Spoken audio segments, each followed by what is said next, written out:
First of all, I'd like to wish everybody a good afternoon, or perhaps a good morning to those of us joining us from the other side of the Atlantic.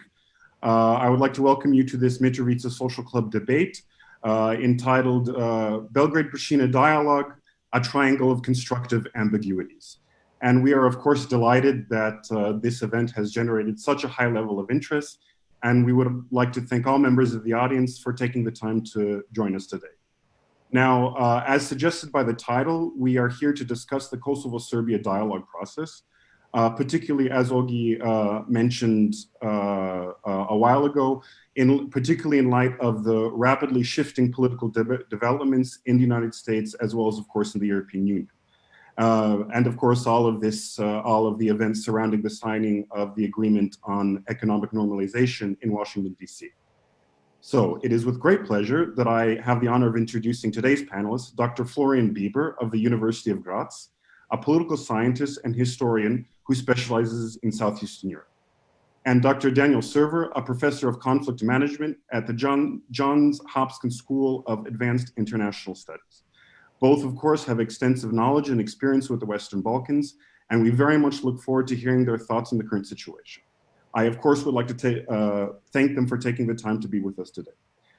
Before I begin, I should also extend a word of thanks to our translators, and I would kindly ask all of our panelists and participants to please keep them in mind when they're speaking. We will begin with Mr. Serwer, Professor Serwer, and I would like to get started with just a very general question.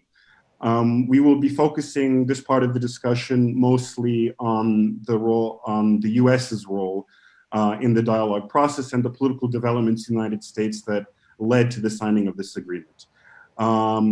Just to begin with a sort of very general question, in your opinion, how do you see this agreement on economic normalization, and in your opinion, what does it mean for the region?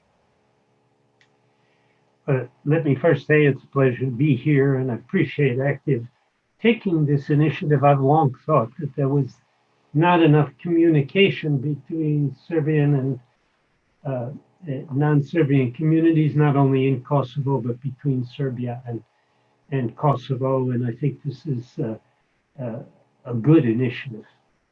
The agreement that was signed at the White House is in one sense in the right direction, because I don't think a political settlement at this point is feasible. At least on the Serbian side, there seems to be no appetite for it at the moment. So I do think that progress on the economic side of the equation is a good strategy, basically. But the agreement signed at the White House is a very minor step forward. It really contains very little that represents an advance over previously signed agreements. I would even suggest that it doesn't come close to solving some of the important issues that the technical agreements of more than 10 years ago did solve. The reason it was done, the reason it involved President Trump, the reason it was done at the White House is that Mr. Grenell is trying to deliver some kind of international spectacular for his boss so that he can get his next job. And this particular agreement wouldn't have merited the presence of an assistant secretary of state in a normal administration, in a normal non-campaign period. It in fact includes quite a number of things that align the policy of Belgrade and Pristina with American desires, in particular the big spectacular one, the only one that attracted any attention in the United States, was Israeli recognition of Kosovo as a sovereign state. That's, in my view, a good thing, but it certainly didn't merit a presidential event. And it's the only part of the agreement that attracted any attention in the United States at all. And while I think it's good that Israel is recognizing Kosovo, I don't think it's a great idea for Kosovo to put its embassy in Jerusalem, but that's because I'm a strong two-state supporter for Palestinians and Israelis, and I think embassies in Jerusalem hurt the prospects for two states. So, minor step forward, crucial or seen as crucial by Mr. Grinnell for Donald Trump's re-election campaign, very minor reverberation in the United States, and possibly some problems, creating some problems for Serbian and Kosovo alignment with the EU. Perhaps later in the discussion we can discuss some of the agreement's more unusual provisions that sort of stand out in an agreement on economic normalization. But I would like to address at this moment some of the political implications of the agreement in the United States. There, of course, will be a presidential election in November. It's shaping up to be quite a close race. Is this on the part of the Trump administration a political stunt? And what will happen should Biden win the elections? What will be the implications of a Biden victory for the Western Balkans? How will US policy, the policy pursued by a potential Biden administration look like in light of recent developments? Well, I think it was a political stunt, to make a long story short. It was a dud, however. It didn't have any serious reverberation. Now, President Trump has been telling his rallies that he's responsible for ending generations of mass murder between Serbs and Albanians. And of course, none of that has occurred for the better part of 20 years, depending on how you count. This is a very minor step forward and has nothing to do with violence between Serbs and Albanians. That ended a long time ago. It ended principally with the Clinton administration, and American policy remained steady pretty much through the Bush administration and then through the Obama administration, but with a very sharp decline in the priority given to Kosovo and Serbia. So in the big complaint from people in the Balkans is that Obama paid no attention to the Balkans, which is essentially true. Balkans were delegated to Mr. Biden during the Obama administration. And Mr. Biden takes what I would regard as a very traditional American approach to the Balkans, which is to support the sovereignty and territorial integrity of all the states we recognize in the Balkans, which includes Kosovo, of course, and to try to help all of those states join NATO if they want to. Nobody's forcing them to, but join NATO if they want to, and join the EU because all of them want to. And that's the traditional American approach to the Balkans.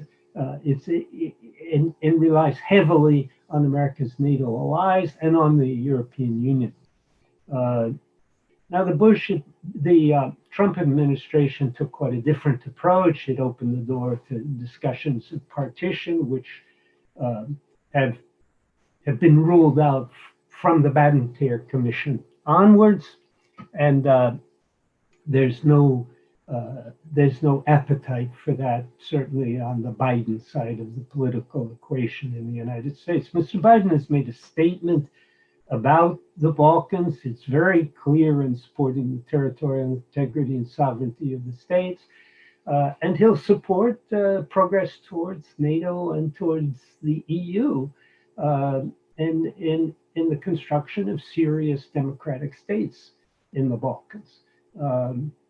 It'll be a return to traditional policy, but frankly, the Balkans are very low on the priority list in Washington these days.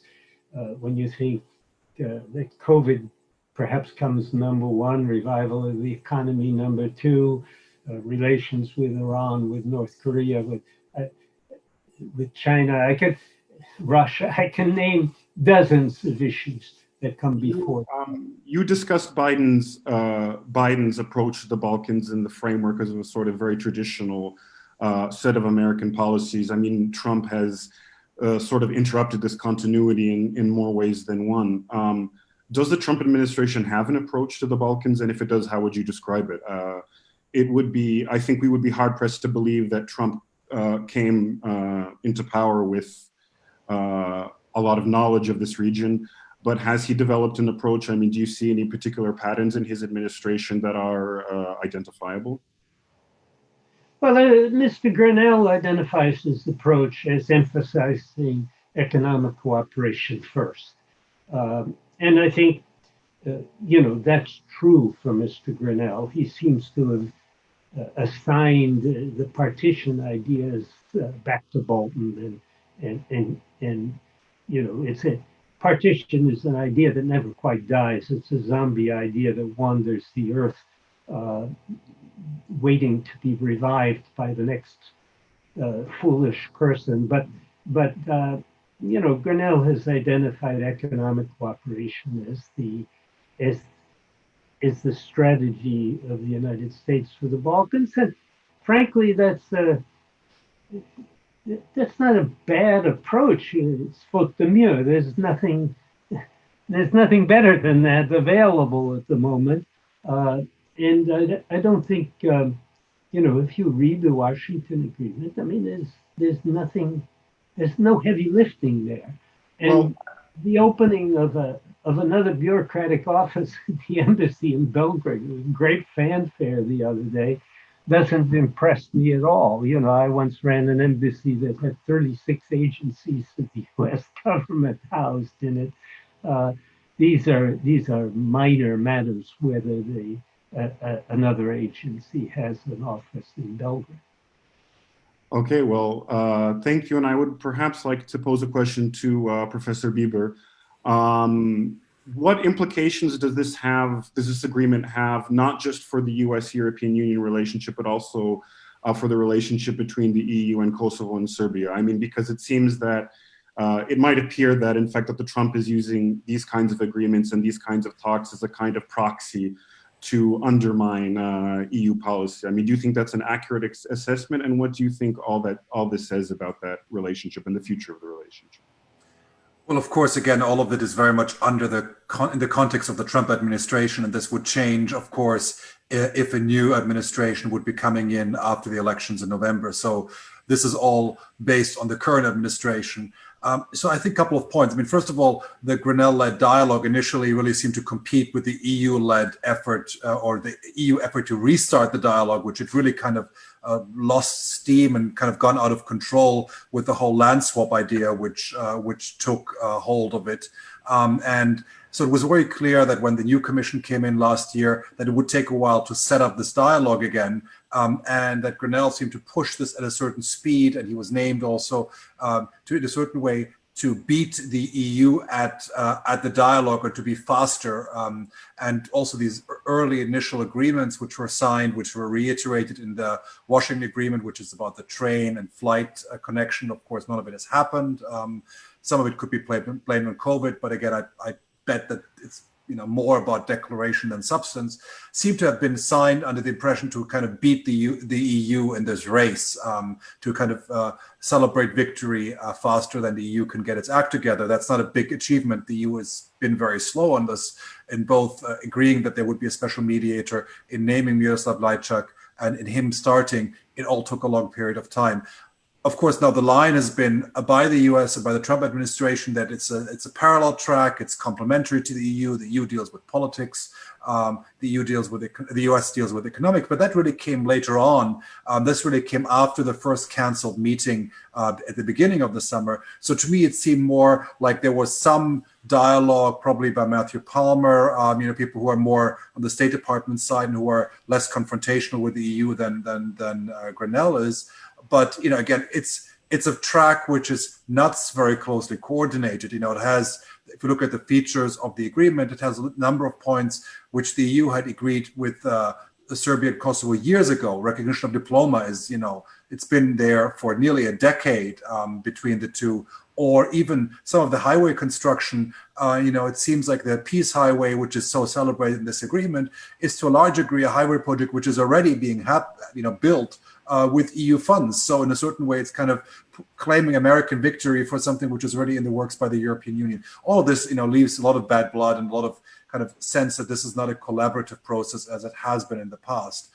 If Trump would be reelected, of course, we can expect that this will not be a very fruitful and mutually destructive relationship. I mean, I think the dialogue is not going anywhere. Also, the EU-led dialogue, if the US is pushing in a different direction, even if it's called so-called economic in essence. And then, of course, there's the sides of the agreement which contravene EU policy, namely, as Dan has already noted, the movement of embassies from Tel Aviv to Jerusalem, both the Serbian and the Kosovo embassy. I mean, the latter don't specify, but it's assumed that Kosovo would open the embassy in Jerusalem, both of which would be going against EU policy on this matter, which is quite clear.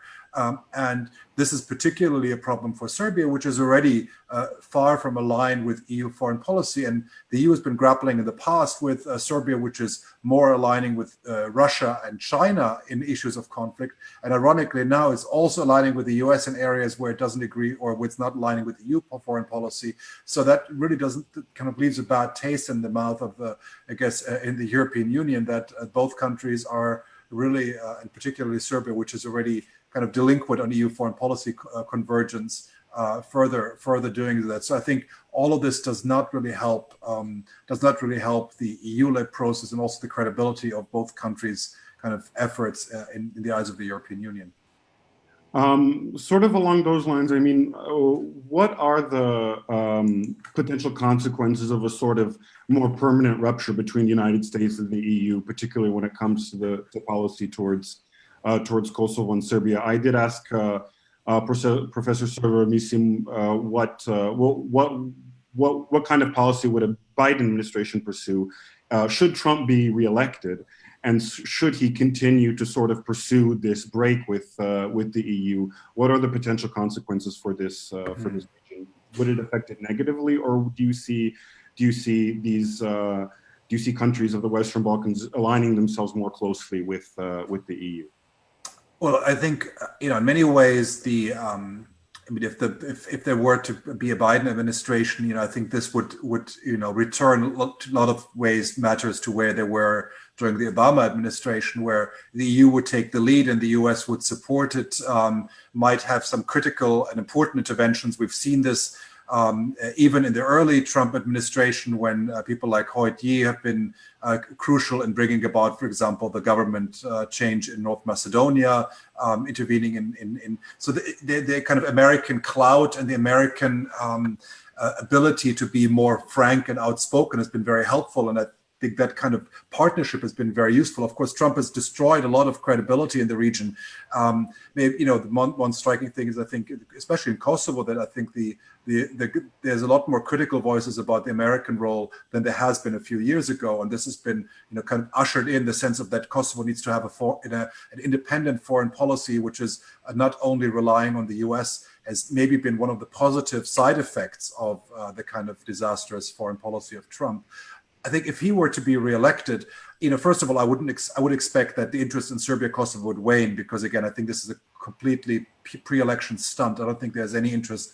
I mean, there's no detectable interest in any long-term foreign policy of the Trump administration, except in areas where it has a domestic interest, which is in the Middle East, if at all, or maybe questions of Iran. But the Balkans are not on the agenda. So I would expect that this, Grenell process wouldn't go anywhere. It's already kind of not anywhere of any substance, and I wouldn't go anywhere further. So in that sense, I wouldn't have high expectations. But of course, under a Trump administration, which would be also in many ways engaging in more authoritarian drift and a lot of the kind of rather destructive messages domestically and internationally, I think that wouldn't help any of the West Balkan countries, because they would be put in a position either where they're forced to choose, which would be destructive, or where they're playing off one side against the other. I mean, Vučić is masterful at playing off different international actors against one another to maximize his bargaining space, but not to the detriment both of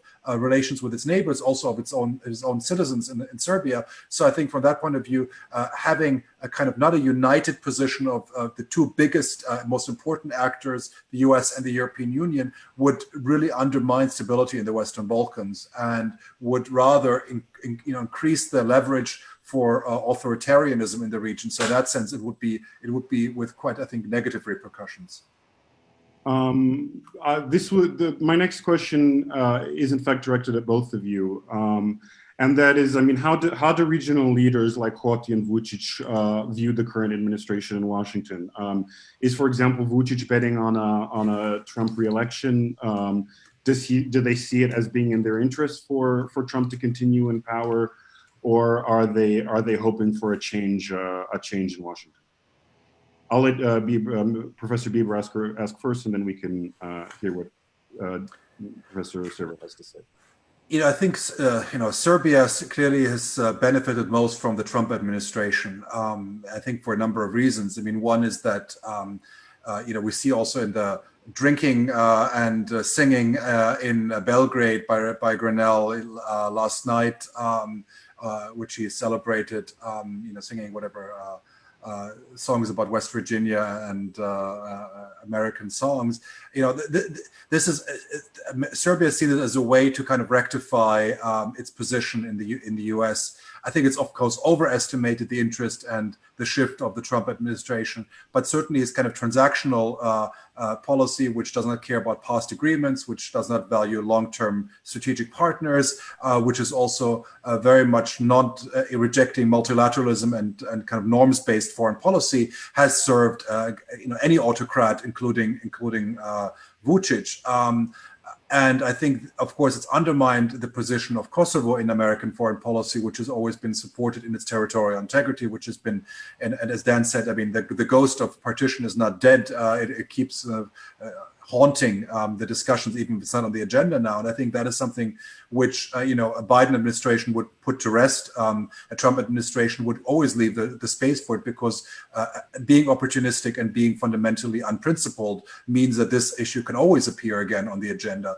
And so from that point of view, I think it's a new continued Trump administration would suit the interest of Aleksandar Vučić. It would certainly be, I think, rather negative and difficult for Kosovo, especially as we can expect a strong electoral showing, whatever the next elections will be, of Vete Vendosje, which I think sees being personally kind of affronted by Trump and by Grenell for having the government toppled with a considerable assistance of the U.S. administration. So that will make relations very difficult. So I think in that sense, it's very clear who would benefit and who would feel disadvantaged by a continued Trump administration. Okay, thank you. Professor Serwer, would you like to address the question as well? Sure. I think the best I can do is to elucidate a little bit what the domestic political implications are and why the Trump administration has leaned towards the Serbian side of the equation. And the answer lies mostly, I think, in Ohio. Ohio is the state with a large number of Serbs and Croats, actually. The difference between Serbs and Croats is not so apparent to people in Ohio as it is to people in the Balkans, if I can put it bluntly.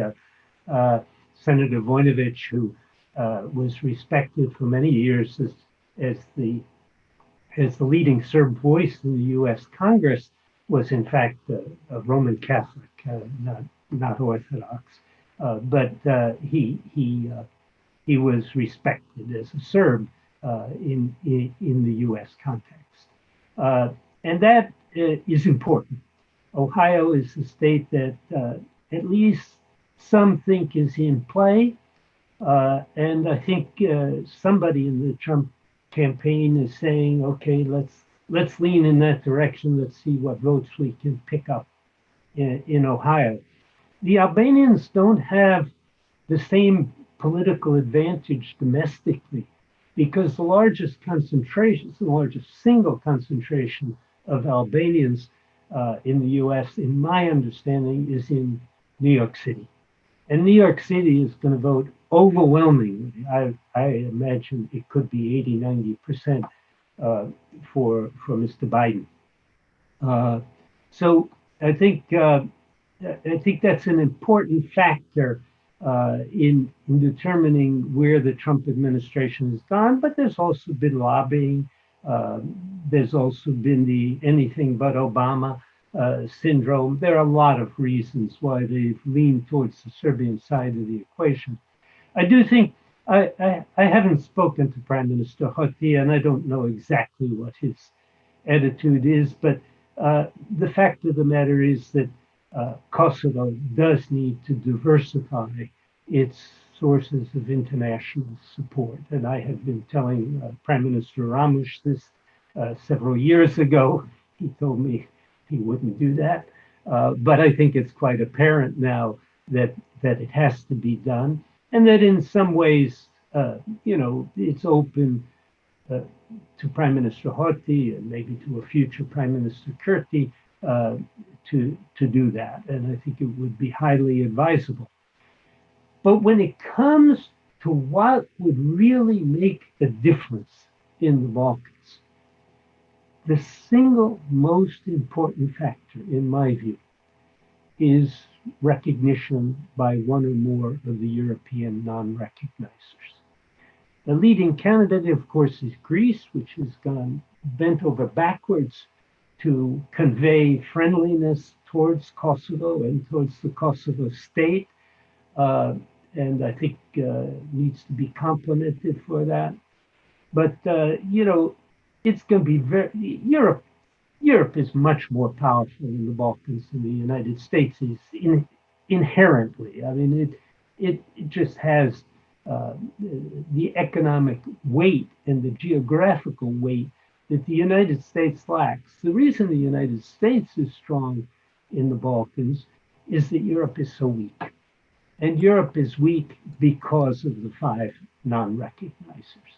And, if I had one problem, I would ask Mr. Lajčák to focus on, it's not actually any of the bilateral issues. It's the internal EU issue that is most important. Well, I would just like to ask, in fact, one more question before we move on to a question and answer section, because of course we do want to give members of our audience the time to post questions and the space to do that, of course.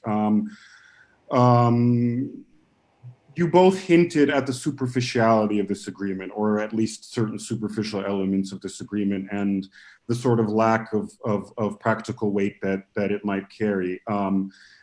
It was signed to very little fanfare in Washington. It wasn't really covered by the American media, at least not papers like the Washington Post or the New York Times. It also received fairly scant coverage in Europe. Do you both see this as a sign that it is not, in fact, being taken seriously by policymakers? I'll perhaps ask Bieber to answer briefly, and then Serwer, and then we can move on to question and answer. Well, I mean, I think it's not a serious agreement. I mean, I think that's clear. I mean, I think all the comments which were published pretty much were pointing out that this was not the breakthrough which it was meant to be or presented to be by the Trump administration. And, again, I mean, there's been a dialogue. I mean, basically, the journalists who are following it know that there's been a dialogue by the EU for 10 years now, basically between Serbia and Kosovo. So saying that the prime ministers or president are meeting, and that is a breakthrough, and that they sign up one page of paper with declarations, is something which they've done before, and they've done, in the Brussels agreement, which actually is much more substantial, largely not implemented, 7 years ago. So and subsequent agreements. So this is really has no novelty value. And so from that point of view, it's no surprise that it didn't get the attention. And of course, in the US, I think Dan probably could speak more to that. It's probably a lot of function also of the polarization, where of course, what Trump says is hardly taken seriously anymore by critical media, except for those who are the most loyal supporters of him. And of course, in Europe as well, I mean, there's a considerable degree of skepticism to what is announced and proclaimed. And so certainly nobody takes this agreement particularly serious or gives it a lot of weight. Okay. Professor Serwer.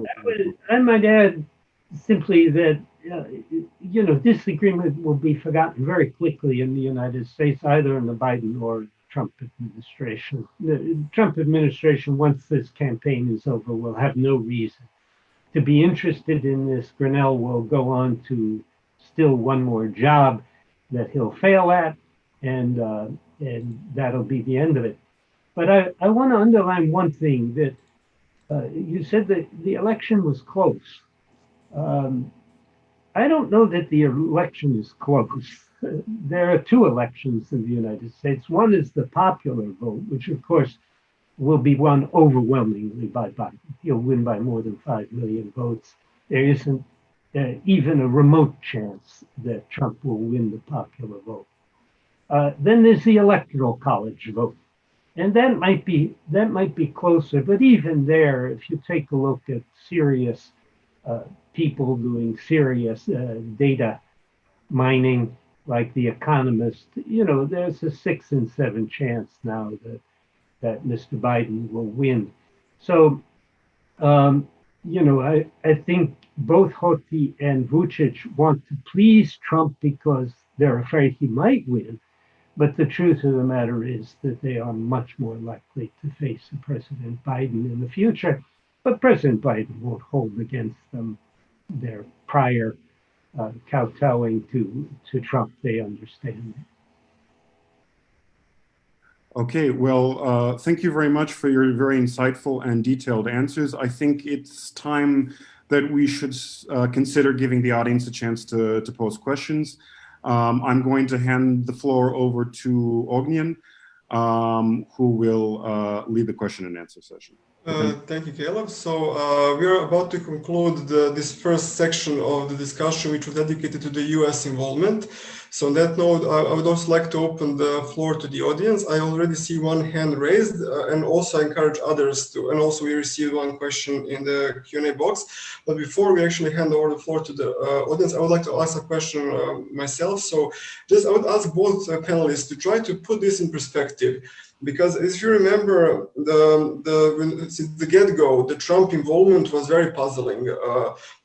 We started with those two set of letters that President Trump addressed to Presidents Vučić and Dačić. Can you say now that it all makes sense? That it's now clear what was the purpose from the start, and also because for me, I'm still very much in the dark. And for also, of course, you remember that the summit was supposed to take place in June was cancelled. Do you think that the parties would have been offered the same document to sign if the summit had been held? Professor Serwer, if you would like to. Well, we don't actually know what document they were presented with. There were indications in the press that the original document they were presented with had much more real substance in it, including a Serbian agreement to recognize Kosovo, and that was simply rejected out of hand by Mr. Vučić, and he said publicly that he had rejected that idea. I don't believe, though, that he was ready in June or July or any month to accept that idea. He seems, he has destroyed the liberal opposition in Serbia almost completely. Not that there aren't people who are still on that side of the political equation, but they represent no threat to him. The only real threat to him comes from the nationalist side of the political equation, and he's a democratically elected leader, and he tries to defend himself on that side of the equation. And so I don't think things would have been different a couple of months earlier at all. And I cannot predict to you what it will take to change Vučić's mind. Frankly, at this point, if he were to accept recognition of Kosovo, exchange ambassadors, tell the Russians that Kosovo should be allowed into the UN, I think he would not be heard at all in the next Serbian presidential election. People will have forgotten it by then. But he's not willing to take that risk. And he's promised his country that he will get something for it. That's basically, he's taken a transactional approach to this question.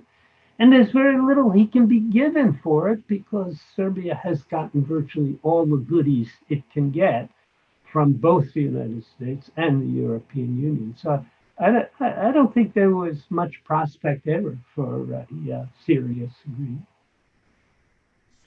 Professor Bieber, what's your view in hindsight? No, of course, I mean, we don't know neither what was presented now as the first draft, nor what would have been presented earlier. And I think, again, even back to the letters which President Trump sent, again, it all seemed very much from the beginning that it was less about that there was a clear understanding of what would be the solution. The point was that there would be something which he could witness and get credit for. I mean, I think this is what it was all about. And, if it would have been bigger, it's even, better. But, whatever it was in the end, we saw this very modest outcome, which he also took on as if it was a big breakthrough. So I think there was never a strategic plan or a goal of what to achieve, but to achieve anything which could be sold as a foreign policy success. Now, we know, of course, that for a certain period of time, certainly territorial, land swap border changes were on the agenda, and this certainly would have been met with some support. It clearly had gotten off the agenda, and thus they didn't seem to be part of the discussions right now. And again, even when we saw this clause, which was supposedly controversial from the Serbian side, which said the mutual recognition, but it clearly referred to minorities. I mean, it was bizarre as a formulation because, Serbia recognizes the Albanian minority, and in Kosovo, of course, Serbs are not a minority, but a community with rights which are much greater than that of a minority, according to the Ahtisaari plan. So, but that sentence was very clearly not referring to international or mutual recognition as independent countries, but Vučić interpreted it as such to sell it as a success to have prevented it from happening. So in that sense, I think there was never much of substance behind it. Whatever they would sign up to would have been good enough for the Trump administration. But I would agree with Dan on the sense that I don't think Vučić is interested in a solution, although he could certainly domestically survive a recognition. But I don't think it's necessarily that the opposition is only nationalist. I mean, I think there is plenty of liberal opposition, but he's shifted the discourse in a way that basically Kosovo is a much more important issue in Serbian public opinion than it was when he took office. It's a higher priority, and it's been polarized by the media, which he controls. So there's very little space for an opposition to say, we are the ones who are going to recognize Kosovo, or we are the ones who are for a pragmatic view of the Kosovo issue, because he's basically taken the oxygen out of that particular debate, which for me is also indicative that he has got no interest in resolving it, because if you actually want to sign an agreement about normalizing relations, you prepare the public opinion, and which means that you talk about Albanians not as enemies, you don't use the sh word in the public media, and you don't talk about every dialogue as a battle won against an enemy. The condescension and aggression in the dialogue, in the personal statements of him, of Marko Đurić and others involved in the dialogue, to me suggests very much that there is no preparation for an agreement. And that clearly, I think, is indicative of where he sees this process going, which is namely delaying it as much as possible, because, again, if he would sign an agreement, not only would it be domestically not popular at the moment, but also then he cannot distract from serious democratic shortcomings domestically. Thank you. Okay, so we'll now turn right away to the audience. Mr. Ognjen, you've been waiting patiently, so you may take the floor now. Thank you very much, Ognjen. Thank you very much, professors, for your remarks. Also, one more time, thanks to NGO AKTIV for organizing this event.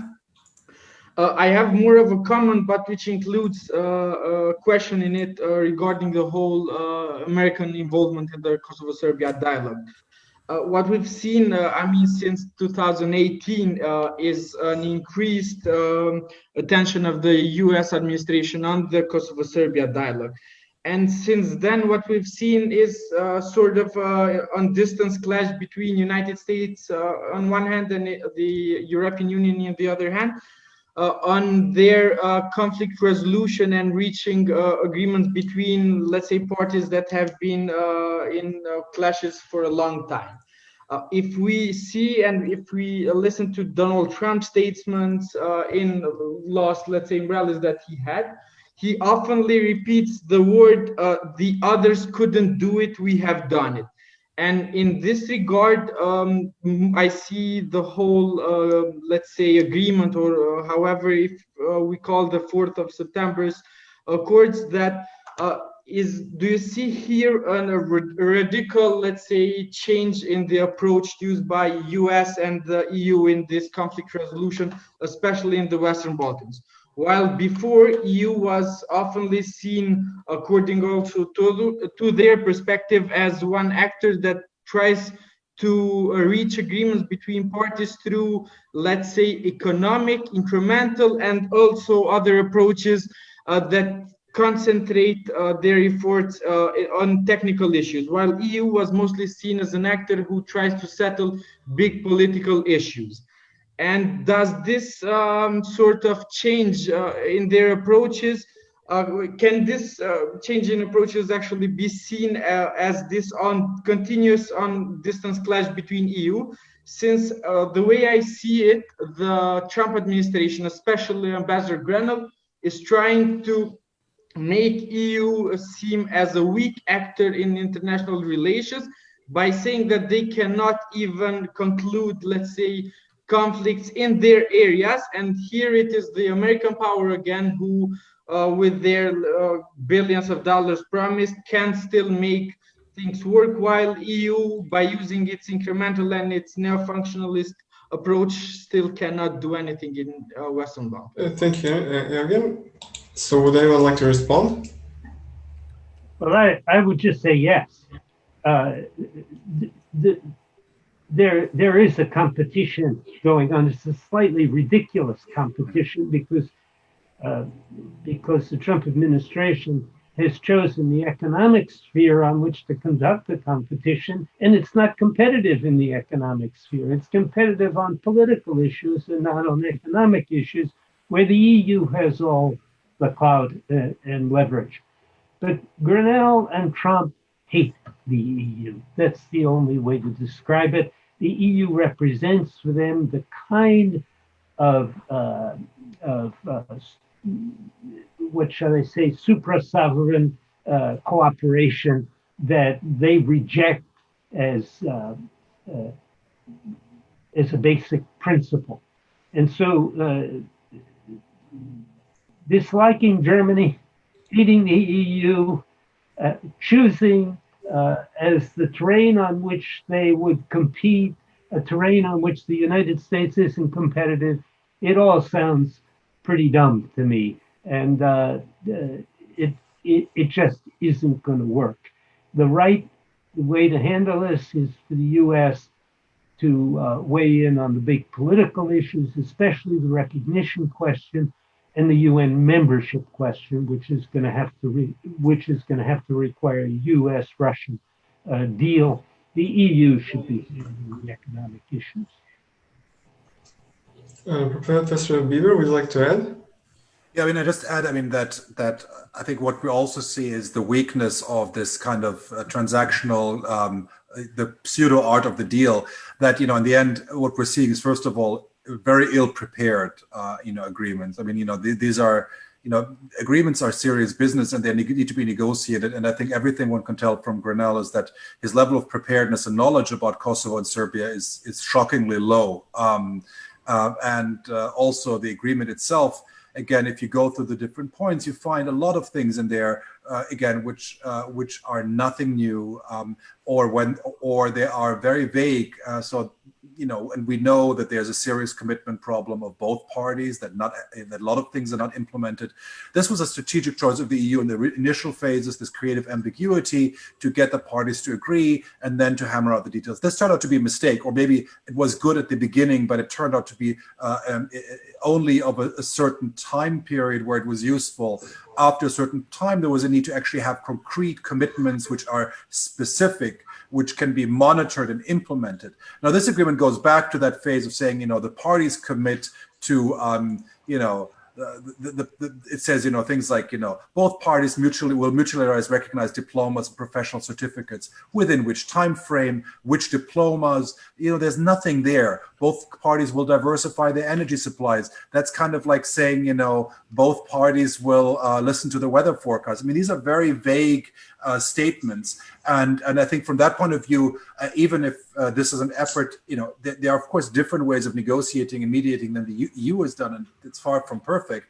But this is, I think, this shows really that there isn't, without serious preparedness, serious commitment, and serious also strategic idea of what to achieve in negotiations, the deal for the sake of a deal ends up being, very slim indeed. And I think this is the best evidence for it. Thank you. So, Mr. Daniel Emery, you may take the floor now.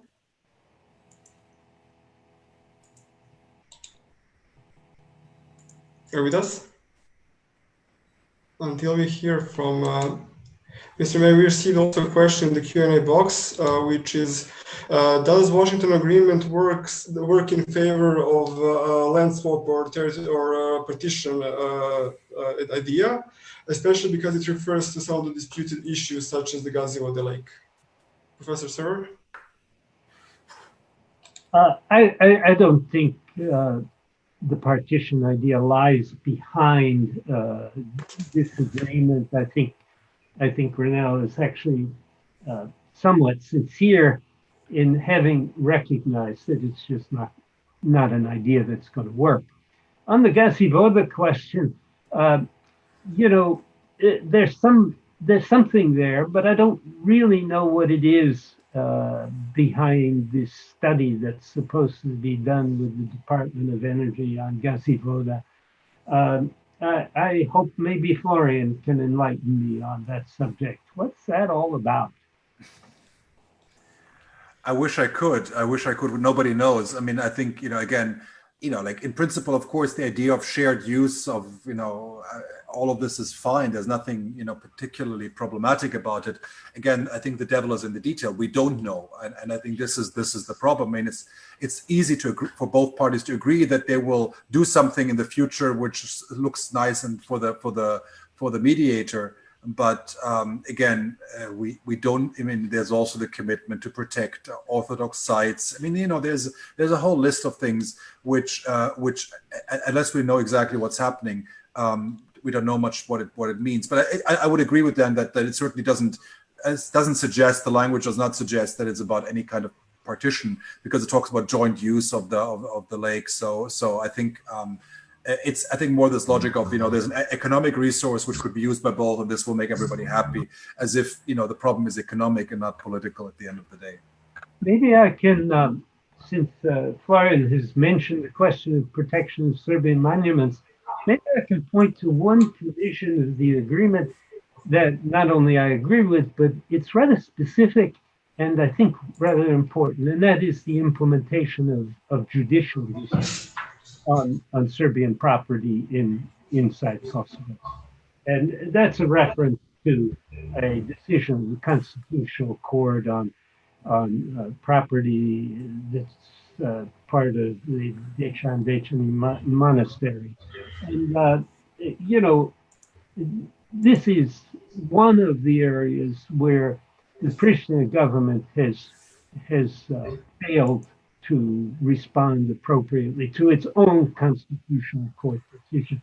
And I do think it's important in increasing Serbian confidence and Serbian church confidence in particular in the Pristina government that Constitutional Court decision be respected. Thank you. So we will now move on to the second section of our discussion, which is dedicated to the EU affairs. So we're going to cross the ocean to see what's going on in Brussels. So my first question is, how was this document received in the Brussels? And do you see it as a stepping stone towards the comprehensive agreement that EU is pushing parties towards, or it's a setback on that path? Professor Bieber, how do you see it?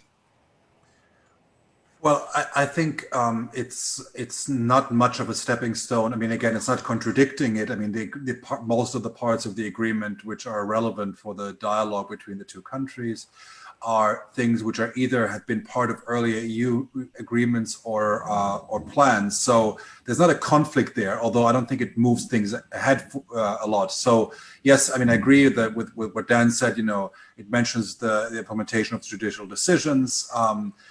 But again, it doesn't give a time frame. It doesn't give it, you know, unless the parties really, unless it's implemented, it's just a declaration, a statement of intent. And this is again what. So in that sense, I think there's a lot of statements of intent in there.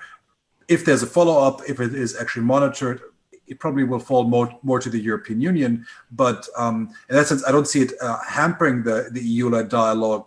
It's, you know, the one good thing maybe is that, you know, the EU has realized that it needs to take the dialogue seriously, that there is somebody else who's doing it, however haphazardly and maybe not very well, but that kind of maybe focused the concentration in the European Union on the matter, that it really needs to take it seriously. So that's maybe beneficial down the road. But again, the EU-led process is one which is much more long-term, which is now about kind of just starting to get going again after it was in limbo for such a long period of time. So there, I think, you know, there won't be any results before the American elections, and then we'll see what the dynamics are afterwards. Professor Serwer, how do you see the relation between two processes, EU-led and this Washington? The Washington process is not a serious one at this point, I would say. I think the EU process, especially if it can make the question of missing people, is one that often arises after a war and usually is settled very quickly after a war. And it's really a shame that it hasn't been settled. And I think the EU focus on that and some of the other things that they focused on is a good idea. I think, you know, if there is a Biden administration, the United States will be very supportive of the EU process and probably kick the EU a little bit to try to make it move faster. But you won't have this tension between Washington and Brussels. You'll have essentially working in tandem.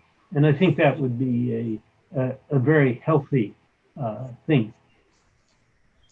So apart from the EU facilitated dialogue, this document can potentially have an impact on the accession processes of Kosovo and Serbia, because both Kosovo and Serbia as a candidate and potential candidate to the EU membership are required to align their foreign policy to that of the common one of the EU.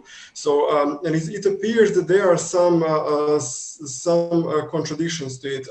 One stumbling block that you mentioned is the moving of the embassies to Jerusalem, but there are other issues also which are more alluded to in the document. One is the clear allusion to the Chinese 5G technology, and the other one is the Russian natural gas. And those are both the issues that are a source of a diplomatic dispute between the US and some European countries, because the US is applying pressure on those countries both to reduce their reliance on both Russian gas and Chinese technology.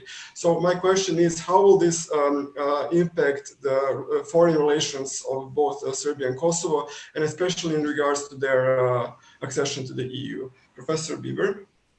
Well, I don't think a lot, because I mean, the only issue where really the US position is different, or the Trump position is different from the EU position, is the embassy move to Jerusalem.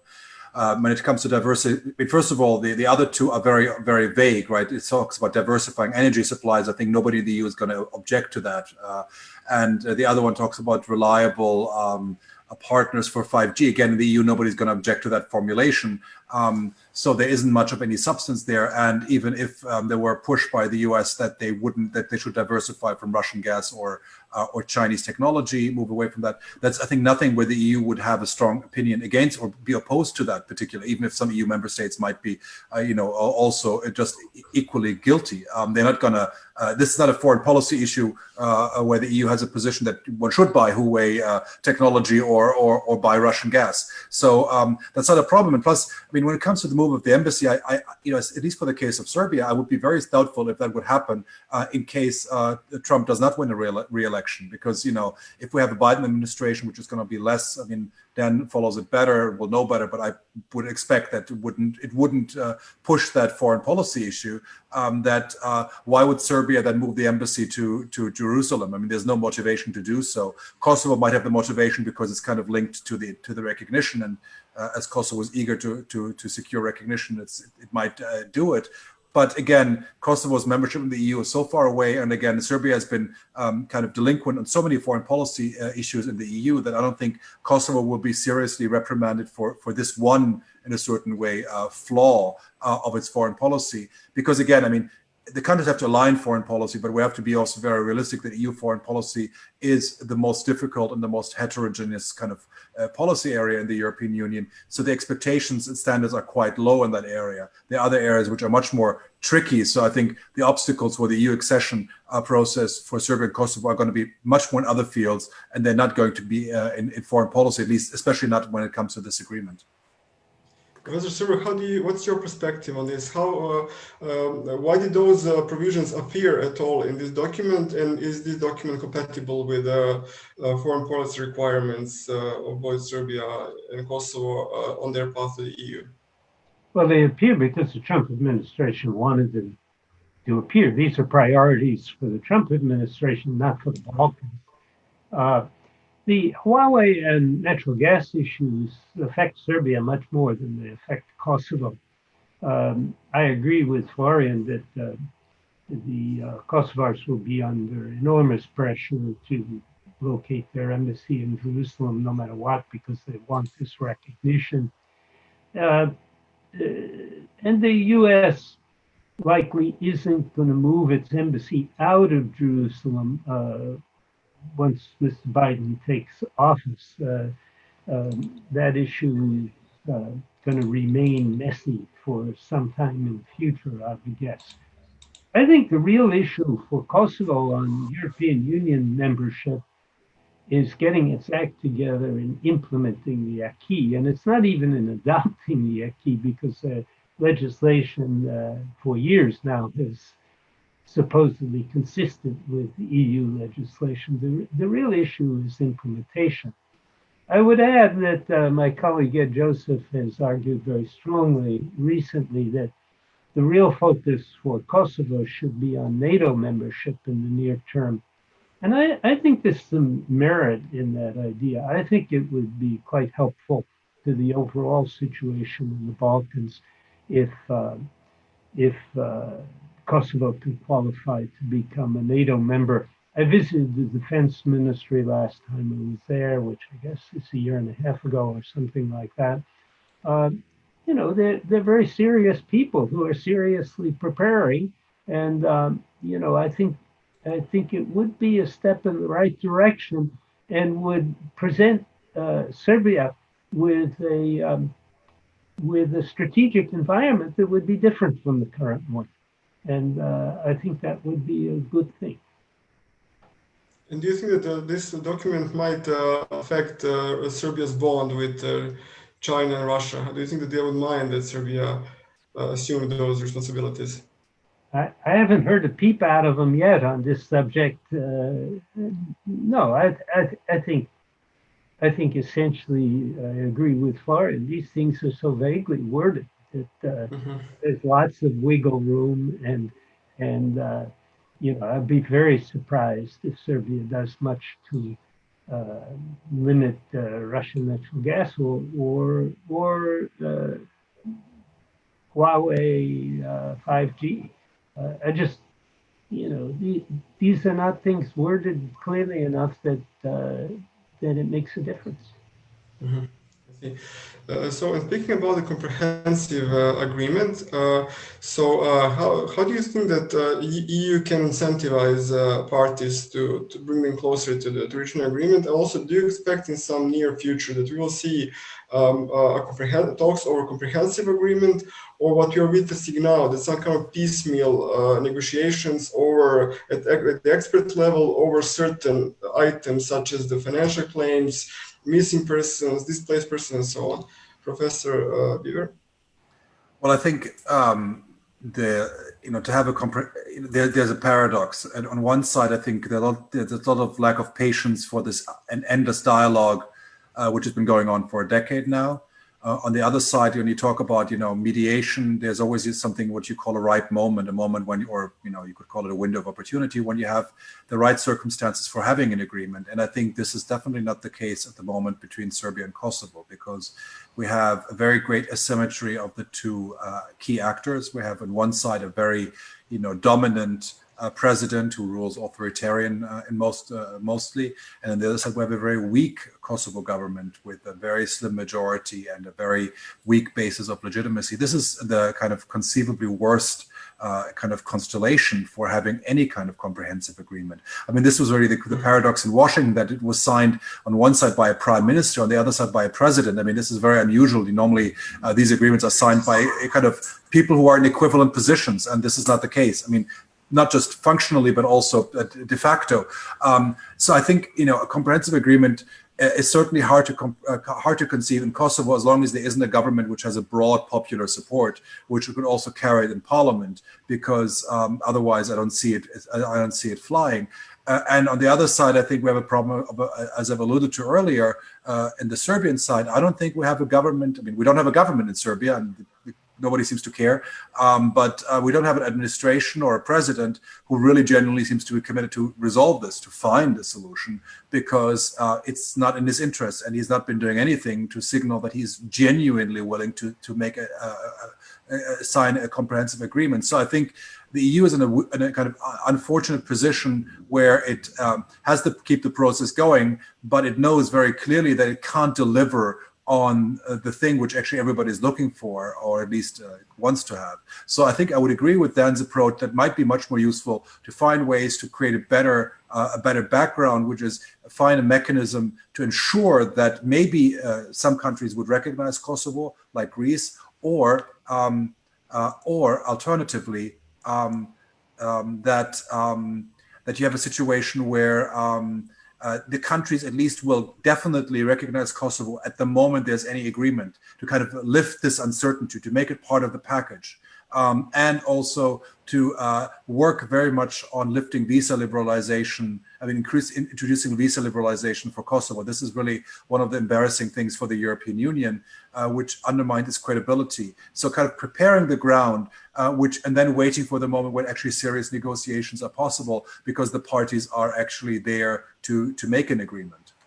So is this the reason why we are seeing now that EU is actually lowering the level of talks to expert level, and instead of focusing on comprehensive agreement, we are now they are discussing some other issues like financial claims and so on? They're buying time, or what is well, it's also, again, it's about, the EU side, the process has not been led seriously for 2 years. So, there's been a long gap. So there needs to be a certain kind of building up matters.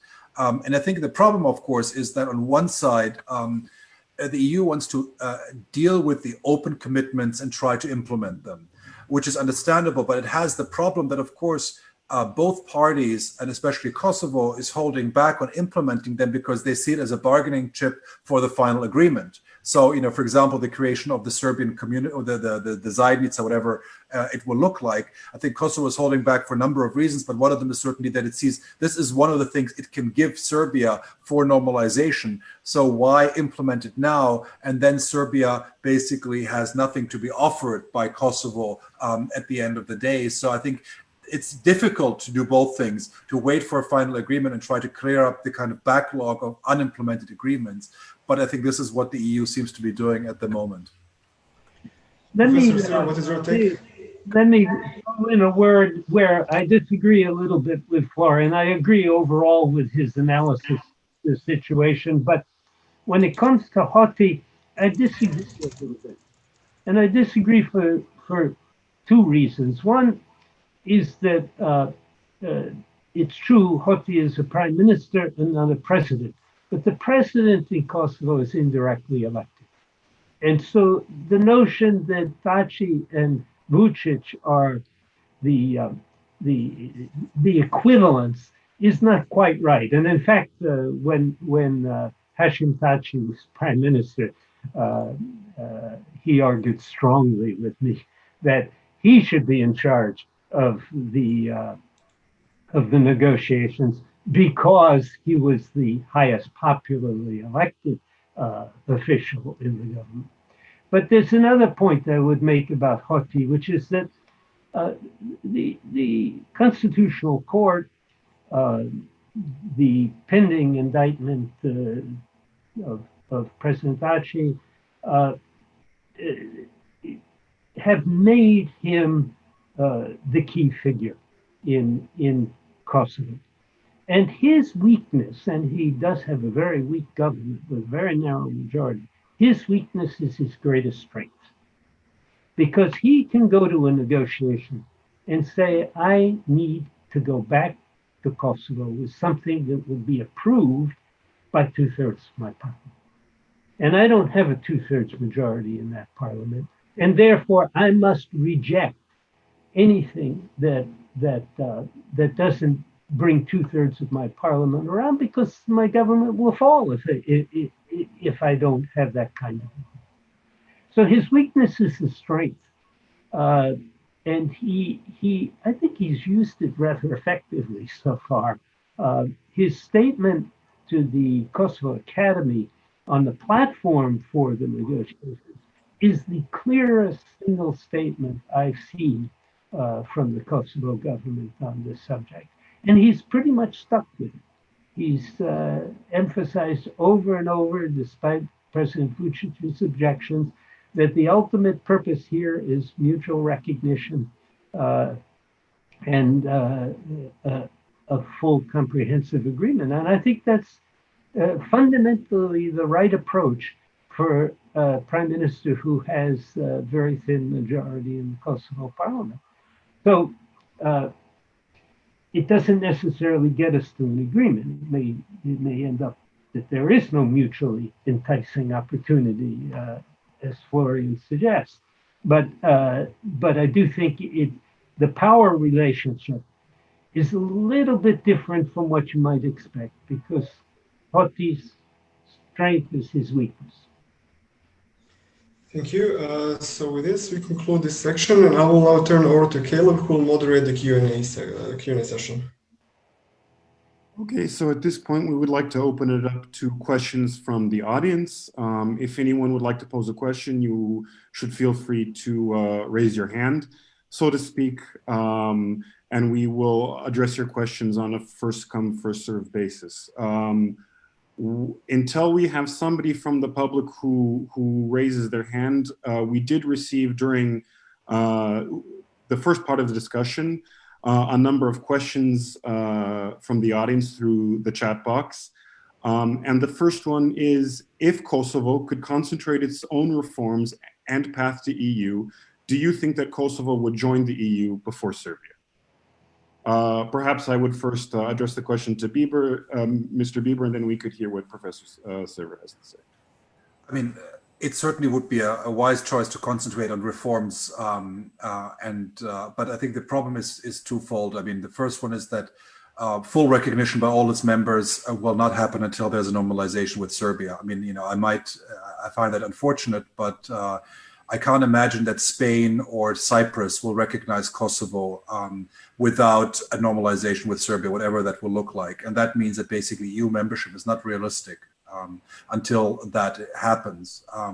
So in that sense, what happens after normalization, who then becomes the first member to join the European Union, is anybody's guess. I mean, on one side, of course, Serbia has been better prepared in terms of being longer in the accession process. It's economically better off. It's a bigger country. So all of those point to its advantage. Of course, the disadvantage is that Serbia has become increasingly authoritarian, and for all the weaknesses of Kosovo democracy, it's not, we have elements of state capture, we have also similar efforts by political elites in Kosovo, but nobody is as dominant and as authoritarian as the Serbian president. So that might turn out to be the advantage of Kosovo. But, again, we're talking about long-term processes. I mean, even Serbia, nobody talks about 2025 anymore. Serbia, I think, realistically cannot join for, probably another 10 years, and Kosovo as well. So, things will look very different. So I would not hedge my bets. I mean, I would think, to be quite honest, I could imagine that at the end of the day,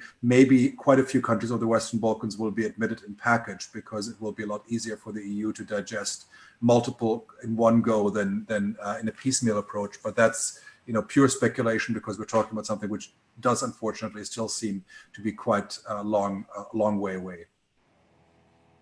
Okay, if I could just address one thing that you said. You mentioned the case of Cyprus at the beginning. The EU sort of operates according to the principle that it doesn't want to sort of absorb an area or a region that is in conflict, and doesn't want to have to deal with that, within its own institutional structures. Do we see, though, here a double standard between Cyprus and the Western Balkans? I mean, because at the end of the day, we didn't see the reaching of any kind of long-term agreement between the Republic of Cyprus and North Cyprus before it became a member of the EU. Well, I mean, I think, you have to look at what happened. I mean, first of all, it's because of Cyprus that the EU is more nervous about repeating that. Second of all, I mean, it was very clear that Cyprus joined because Greece kind of blackmailed the rest of the EU into accepting Cyprus no matter what, as a condition to accept the other countries, the other Central and East European countries. And the EU, was in a certain way forced to do so. And of course, there was the Annan Plan, which narrowly failed, was defeated in the Republic of Cyprus. So of course, if everything, the intention was that there would be a process which would resolve the dispute, and then the country would join the European Union. But there wasn't a plan B, what to do if the referendum fails, especially in the south, in the Republic, where the incentives for actually agreeing to the Annan Plan was lower. But again, I mean, the EU is a club which sets the standards, and the same thing you could say. Well, Vučić could say, well, why shouldn't I come in? Orban breaks the rule of law as well and is not democratic, so I should be coming in without any difficulties. I would say, as an EU citizen, luckily, we're not going to have another. We will not have another Orban in the European Union. We have enough already of that caliber. So in that sense, the EU will always have different standards during the accession process than it will have when finally a country is in. And it's also learning over time of what mistakes it's made. And it's unfair to say that it's doing wrong for learning from its past errors. Perhaps now I'd ask Professor Serwer, I mean, how do you see things? Do you see a possibility of Kosovo joining the European Union before Serbia? It seems very unlikely, but not for good reasons. I mean, this business with the visa waiver is really discouraging to people in Kosovo, and makes the appetite for the EU a lot less than it might otherwise be.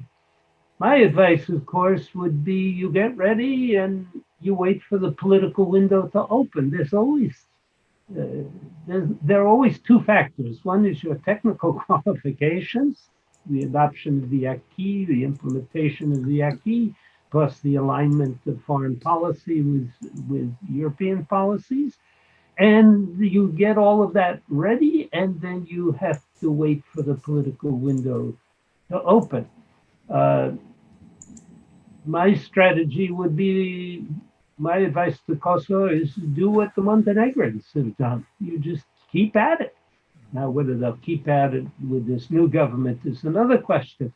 But the Montenegrins, while everybody was saying that Serbia was leading the regatta, the Montenegrins were in fact moving faster, partly because they have a simpler economy, a less diversified economy, that it's easier for them to do some of the technical preparations. But that's true of Kosovo as well. So the right attitude, I think, is get ready. And once you're ready, then you try to put together the political formula, which the Greeks did for Cyprus, for example, and hope that somehow it will work. One thing I'll say, though, about the current situation in Serbia is that though Serbia has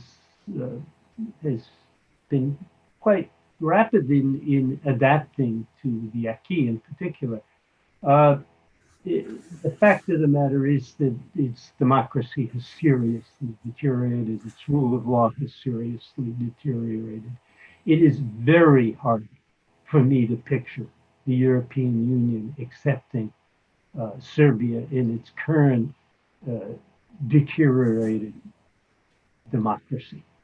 I think there will have to be a new leader far more committed to the independence of the judiciary, independence of the media, anti-corruption. I don't think this president of Serbia is the one who's going to qualify Serbia for membership of the EU. Well, actually, on that note, we received a question that asked directly about the decline of democracy and rule of law. I would just like to repeat, if anyone in the audience has any questions, they should feel free to send them either through the Q&A chat, or they can raise their hands and we will get to you. But the question is as follows. How will the EU handle the expectations from Belgrade to join the EU as a reward for recognition of Kosovo, while Serbian society undergoes a decay of democracy and rule of law? I'll ask Professor Bieber to address the question. I mean, I think there's that element, and then in addition, I would add there's also the problem inside the European Union. I mean, the French veto towards North Macedonian Albanian accession talks should not, although it was resolved, should not hide the fact that there is great skepticism in many EU member states about enlargement. So even if Serbia were democratic in upholding the rule of law, and even if it was seeking a compromise with Kosovo, even then it wouldn't be guaranteed that it would join the European Union.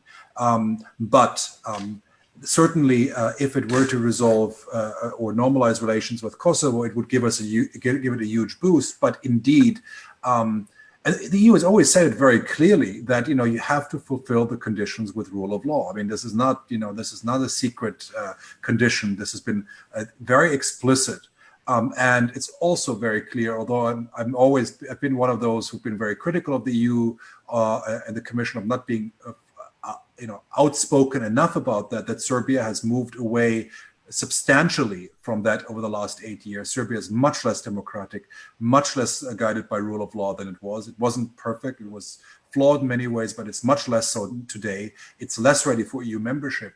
And of course, the hope that Serbia would deal with its relations with Kosovo constructively overshadowed that, but that problem was always there and became more apparent.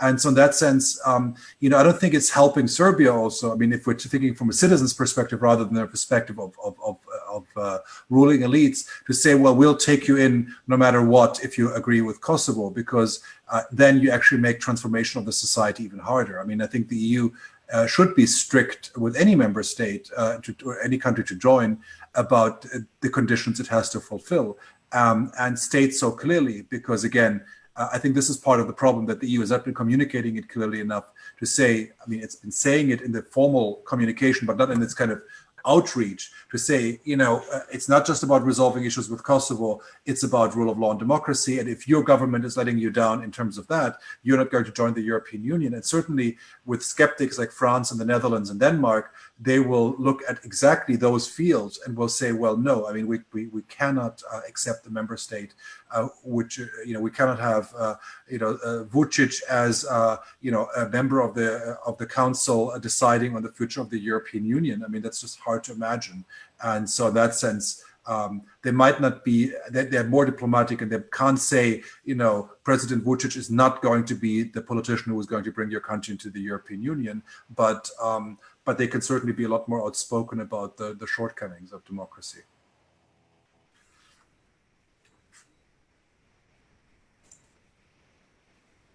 I apologize. I needed to unmute myself. Professor Serwer, are these views that you share? Yes, in a word, Serbia, democracy is a process, and it's not a unidirectional process. We're suffering some very serious challenges to democracy and rule of law in the United States these days, and we have a lot more experience with it than countries in the Balkans do. And circumstances change. Circumstances have changed since our Constitution was written. And adapting the Constitution is extremely difficult. Some would even say impossible. In particular, the question of the Electoral College, which has clearly become an anti-democratic. I can't say institution because it's not really an institution. It's a procedure. It's not really an institution. There is no thing called the Electoral College. It's a process that we use to select the president. So, does it surprise me that there are setbacks to democracy in Serbia, or setbacks for that matter to democracy in Kosovo? No, it doesn't surprise me.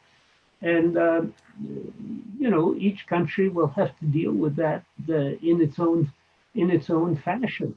But I agree entirely with Florian. The EU should be as strict as its member states require. And, you need unanimity of the member states to admit a new member state. So this is a case where it's the highest common denominator that is required, not the lowest common denominator. So we have one final question from the audience. We are approaching the end of our discussion, but I do have one more quick question that was sent to us, which is, should a situation arise in which both parties fail to reach an agreement, do you see any alternative to that, or perhaps a creative solution, or do we currently risk a continuation of the status quo or frozen conflict? I'll ask Bieber to address the question briefly, and then we can give the floor to Professor Serwer. Well, I think there are lots of things which can be done in the interim, in the absence of a full agreement. I mean, first of all, I think what, as I was already highlighting, I mean, to be quite frank, I mean, both Serbia and Kosovo could live with Serbia can live with the status quo. Kosovo could as well. The problem for Kosovo is less the non-recognition by Serbia, but more the non-recognition by others. Because again, as Dan was saying, NATO membership or EU membership all hinge not upon Serbia, but they hinge upon the non-recognition by others. So I think if Serbia and Kosovo cannot find a way to normalize their relations, which, so one thing is to work on non-recognizers elsewhere, try to convince them to recognize Kosovo. One thing is also to find other venues for cooperation, both between, bringing, kind of Kosovo, developing foreign policy. And I mean, this is what we kind of take from this, also this whole Washington agreement, that, Kosovo has to develop its own foreign policy, not rely on the US as its only kind of pillar. And that's, I think, something which maybe Kosovo has realized as a result of all of this, which seeks new allies and engages also with EU member states more thoroughly, and that build up a way where basically this kind of sense of being stuck can be overcome. I think visa liberalization would be really important for Kosovo, and this is something I would strongly support for the EU to pursue. And then I think, with all my criticism of Grenell's endeavors, I mean, economic cooperation and interlinkages are certainly something which can be achieved and is desirable. It's not the golden bullet because, again, Serbia or Kosovo both trade more with with EU member states than with each other and have more to offer to them. But certainly there could be something done. And I mean, it's not just economic, but it's also finding all kinds of ways of interaction and exchange and communication.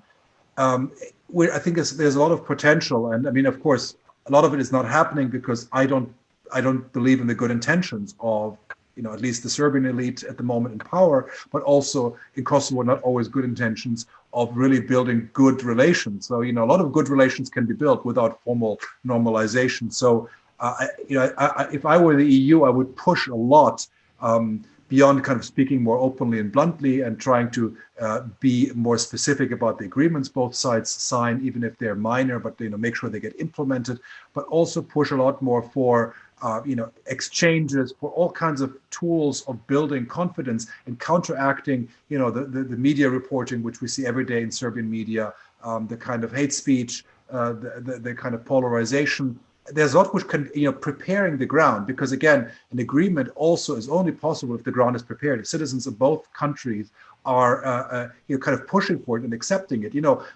Thinking of the Good Friday Agreement, I mean, this took a long period of preparation where citizens in both in Northern Ireland, in the UK, and in Ireland felt it was good to have an agreement and to kind of forego maximalist demands, and that kind of preparation could be done or encouraged a lot more, even if it falls short for the foreseeable future from the kind of comprehensive agreement. I think we'd all like to see happening sooner rather than later. Thank you. Dr. Serwer, do you see any kind of alternative to a traditional agreement? Well, as Florian suggests, I think the current situation is not disastrous.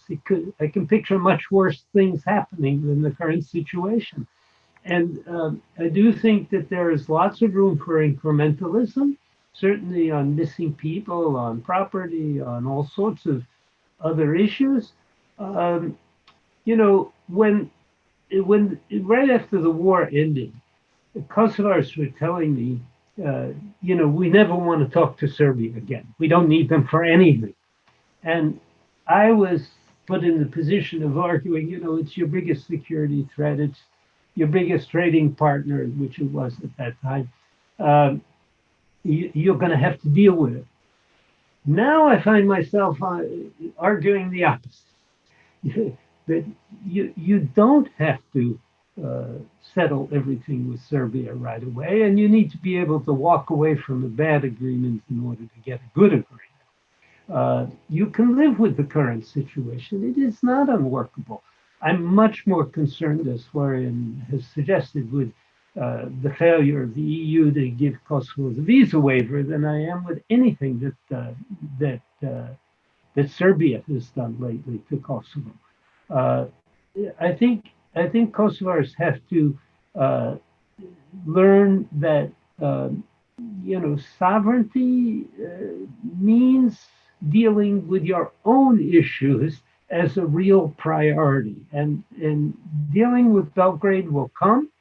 It will come in its new time, but it may not be ripe for a comprehensive solution at the moment. Of course, the EU will continue to talk about how it's working on a comprehensive solution, but the fact of the matter is that it looks, for the moment, as if piecemeal is the way to go. But piecemeal is not trivial.